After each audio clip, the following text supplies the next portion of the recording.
What's going on, everyone? I'm Sage, bringing you more information from the Shadowlands beta. This time I wanted to go over the zone called the Maw. What will we find there? Why do you want to go there? And is this all that Blizzard has in store for the Maw? First, I wanted to discuss the original purpose of the Maw before it was even testable, and that was to obtain keys to get into Torghast, and do runs much like how we do dailies in BFA to get coalescing visions, to buy vessels, to do the vision runs. This was going to be a time-gated place so that people could only farm so much Stygia and buy only a few keys for the Torghast run. That was the original system that they came to players with, and the player base decided that they wanted to be able to run Torghast as much as they want and not be stopped by key uses in the tower. This is one of those things where Blizzard agreed with the community and got great praise for it because they fixed it, but at the same time lost several things along the way, such as the purpose for the Maw. The Maw is the first area that all players will visit when they go into the Shadowlands expansion, and the Shadowlands expansion launches on the 23rd of November. After the initial intro scenario through the Maw, you will revisit this zone several times during the main story questline, throughout all of the zones, and later at max level when you start to do the questline to save certain individuals and start unlocking Torghast itself. Torghast is located in the Maw, as well as the Rune Carver, who will be making our legendaries in the Shadowlands, is also located in Torghast, which is located in the Maw. After all the questing is done, why go to the Maw? The reason is because you will still want to acquire a currency called Stygia, which can be spent at an NPC named Venari, who you will become very familiar with during questing. Venari has been updated with even more items that you can spend this currency on, so let's take a look at the loot and what you can buy from her and why you might want to farm Stygia every single day. So starting off, looking at Venari and what Venari has to offer, we're going to actually start from the last page where the good juicy stuff is and work our way towards the front page. So this is going to be stuff that's not going to be available right off the start because you will have to rep grind with Venari to gain her favor in order to buy the stuff that's really cool at the end. However, this is the stuff that's important that people will want to start grinding towards because of what she has to offer at the end of the road and not necessarily the beginning of the road. Alright, so the first item that we're going to look at from Venari is actually a legendary memory or a legendary effect that you can obtain from her. And what it is Third Eye of the Jailer. Killing an enemy grants you the Third Eye, increasing your agility by 1% for 10 seconds, stacking up 7 times, and increasing the duration by 1 second for each additional stack. The duration of a Third Eye is increased by 50% while in the Maw. This is just a legendary effect most will get way down the line if they really want to, just to help with your daily grind inside the Maw. And this will just give you bonus main stat while you're here. The next one up is actually going to be wanted by several people, and it's because it's crafting. So the recipe Crafter's Mark II teaches you how to craft a Crafter's Mark II, a powerful optional reagent that sets the required level and item level of an item. So every single profession that can actually craft gear is going to want this because you can add this into a new socket system that's inside Shadowlands that will increase the item level of that piece of gear. The next one we're going to go over is actually going to be the main reason most people will grind Stygia every single day inside the Maw, and that is Spatial Realignment Apparatus. And that adds a socket to a Shadowlands item that does not already have one. Can be used on helms, necks, bracers, belts, or rings. So this is actually 6 items because you have 2 rings that you can start placing sockets on. You can't place sockets on every single piece of gear. You can only place it on 6 of them. However, this is something people can start grinding right off the bat because you want to build up that Stygia. And that way, once you do actually have the reputation with Venari, you have all the Stygia to buy these for your pieces of gear. Gems are going to be very strong inside this expansion as well. There is a secondary stat, diminishing return, that is effect inside the game. And that actually kind of plays against secondary stats, but at the same time, it plays for gems and secondary stats because if you start reaching diminishing return brackets on just your plain gear with the secondary stats that's already on your gear, then you can actually use your gems to place secondary stats in the other secondary stats that you don't have that aren't inside those high diminishing return brackets, and that will just actually help you get more value out of secondary stats for your character in total. A little bit confusing, a little odd, but gem sockets have always played a very big role inside the game, and this is a very strong item to grind for. So this will be the main reason to grind for.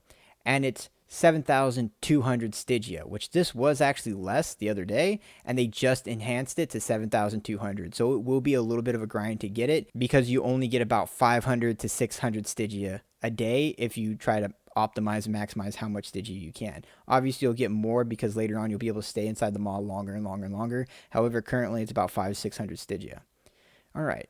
Let's jump over to the other page. So the next one is the possibility matrix. Come to a better understanding of the infinite possibilities of anima, expanding your selection of powers within Torghast. You will always see at least 2 choices when you use an anima horde. Now, a lot of these abilities that we're going to go over are going to talk about Torghast and enhancing your Torghast experience, and they are permanent enhancements to that Torghast experience, making Torghast that much more fun and or just that much more simpler to do once you get into Torghast. So this item right here, if you have an anima orb, sometimes the anima orb will just give you 1 anima power within it, and this will at least always give you an option of 2. Next one up, we have Rank Insignia Acquisitionist. While in Torghast, broker vendors will have the chance to offer you 1 rare option. So every 3 floors you meet a broker and you can buy items from them with a currency that's only inside Torghast called Phantasma. It's a temporary currency and you can use it to buy a rare option in there because they give you several options, but if you have a rare one, it will just enhance your run in Torghast. Next one up, we have Phantasmic Infuser. Consume 100 Phantasma using the energy created by the substance to empower yourself for 30 minutes, 15-second cooldown. This is actually really cool because sometimes Phantasma, you'll get it early on, and maybe you just want to use that first 100 Phantasma you get very quickly on the first level and use that to get a good damage buff to yourself instead of waiting for that broker level. Next up, we have Unbound Reality Fragment. Add a conduit you do not have to your collection, or upgrade an existing conduit by 1 rank. The upgrade conduit will be selected randomly from your lowest rank conduits. This is actually going to be another very huge item out of all the items you can get from Venari, because not only can you just get all of the items that you don't want to go and grind, so if one of your conduit ranks is in PvP and you don't want to go do PvP for it, you could utilize this one to have a chance of getting that upgrade from that conduit. This will also be great for people like me who play Druid and there's 4 different specs. This will actually help you just get more of them so that you can upgrade them or get the ones that you don't have. That way you can build them up. The best way to do this is that if you know where your conduits drop from, go grind those out, get those ones first. That way this one will give you ones that you can't get or don't want to go get, instead of giving you ones that you know for sure you'll be capable of getting. Next up, we have Loop of Unusual Charm. While in Torghast, a broker vendor may offer you a discounted anima horde. So the brokers inside there normally have 3 different kinds of anima, or 3 different charges that you can buy from them. 2 of them are regular anima orb charges that give you a chance of just having a random anima power from it, and one of them is a unique anima orb that you can actually use on NPCs, or not NPCs but enemies, and you can use it on the broker as well to get certain special effects. And this right here just gives you the ability to have a discounted version of it. Next one up, we have Ritual Prism of Fortune. While in Torghast, your chance of receiving epic anima powers is permanently increased. That's always great. That's just going to enhance your Torghast gameplay. Next one up is going to be Anima Flow Stabilizer. Unlock the Anima Flow teleporter in Venari's hovel, allowing you to travel quickly to the Trinaculum. This is actually huge, and this is going to be something people are going to want to get very quickly. The Trinaculum is actually the other side of the Maw, where a lot of your dailies occur. A lot of questing dailies, a lot of the quests that you do actually at the beginning, happen over in the Trinaculum. That's the very first area you'll probably go to inside the Maw, and this just gives you a teleport with inside this refuge that'll send you there. Great for it, especially since inside the Maw, traveling it's a little bit of a predicament, which we will talk about here in a minute. After that, we have Talisman of Destined Defiance. Don the Talisman of Destined Defiance, giving you the power to overcome the jailer's winged abductors. The winged abductors are the 4th rank from the Eye of the Jailer, which we will talk about here shortly, and this right here helps you avoid them or ignore them, and that is going to only enhance the gameplay inside the Maw. The Bangle of Seniority. While in Torghast, broker vendors will have a chance to offer you an uncommon option. This is just like the previous one for Torghast was. It's just going to give you more options inside Torghast. Animated Levitating Chain. Bind the segment of chain to your own will, allowing you to direct it to some nearby locations. This is just like the harpoon in Stormheim that you can shoot to different locations. This is going to be another big thing, especially this is going to be for anybody, even if you can mount up in the Maw or you can travel from it. This is going to be huge because this will allow you to have an item that lets you get to a second floor or high-end rock that you couldn't get to, or jump across a platform, so on and so forth, because you'll have this and you can just whip your chain across the way to jump to that location. All right, on to page 1. These are the ones that you're going to get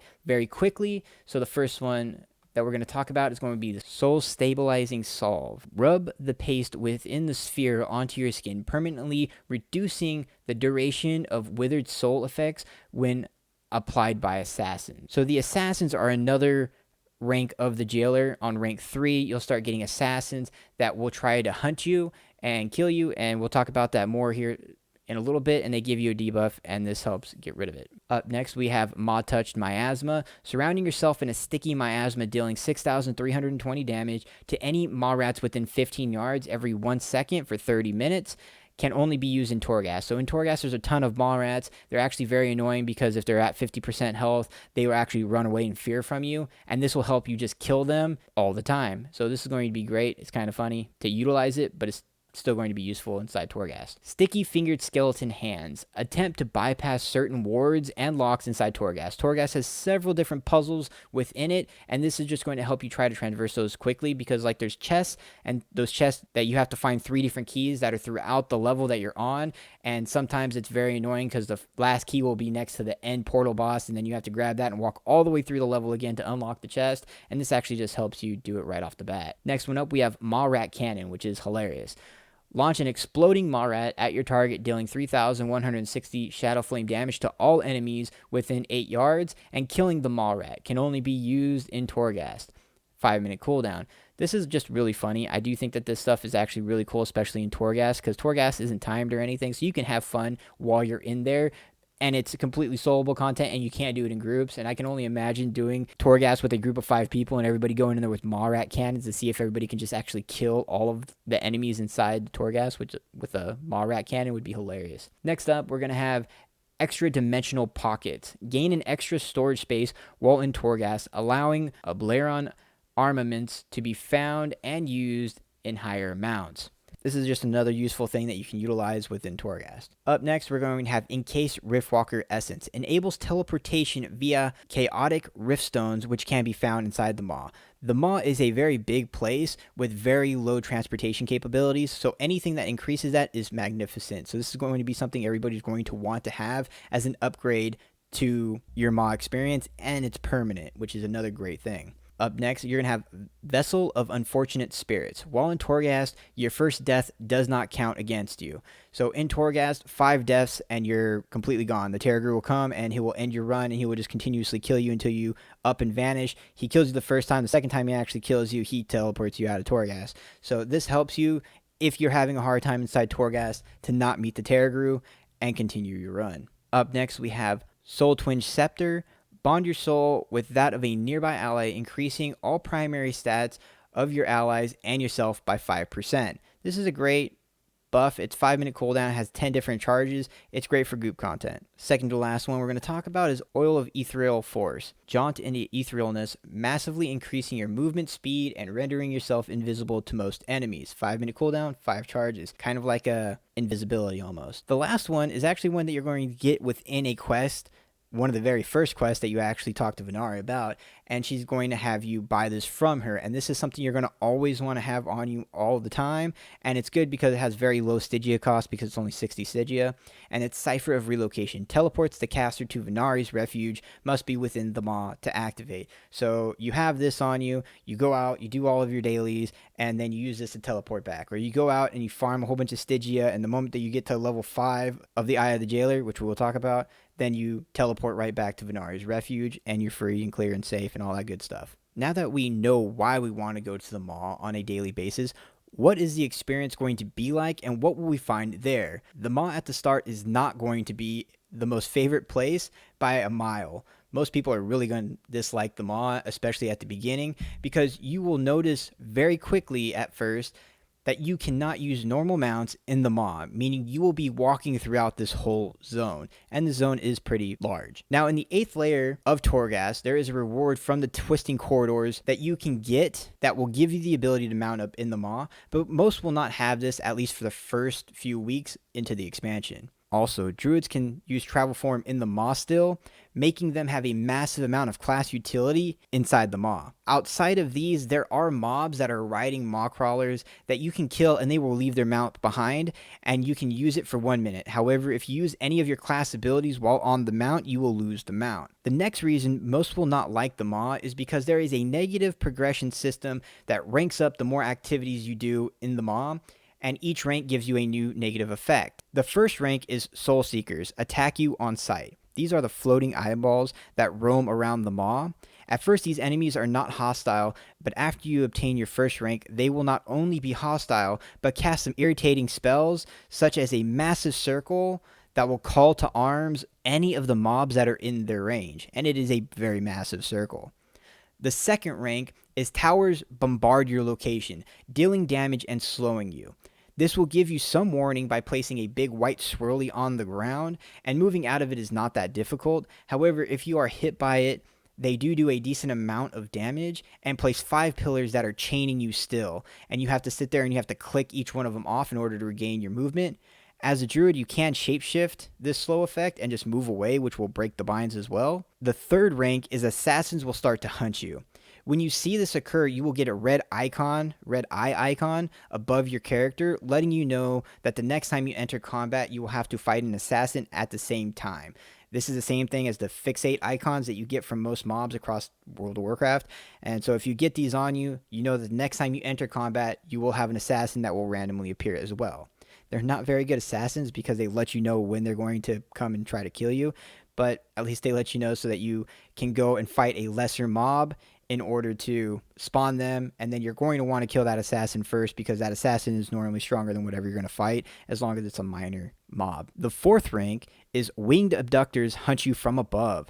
This Winged Abductor will periodically swoop down and pick you up, taking you high into the air, and after a very long and very, very slow flight, they will throw you, giving you a silencing debuff, stopping you from casting most spells. However, currently, to save yourself, the abilities that reset fall distance still work and are not hindered by the silencing debuff. So as a druid, while you're falling, you can go into travel form and use your charge ability to leap before you hit the floor, resetting your fall distance, and then you can continue on because nothing's going to happen. Hunter's Disengage works as well. The Warrior's Heroic Leap works. You can grapple hook it. If you're Night Fae, you can actually use the Soul Shape Flicker, which is the teleport you gain when you go into your soul shape form, and you can flicker and right before you hit the ground, and it will reset your fall distance as well. However, if you don't have an ability that allows you to reset your fall distance, even a glider would actually work. But if you're a class that doesn't have a glider and or an ability to reset your fall distance,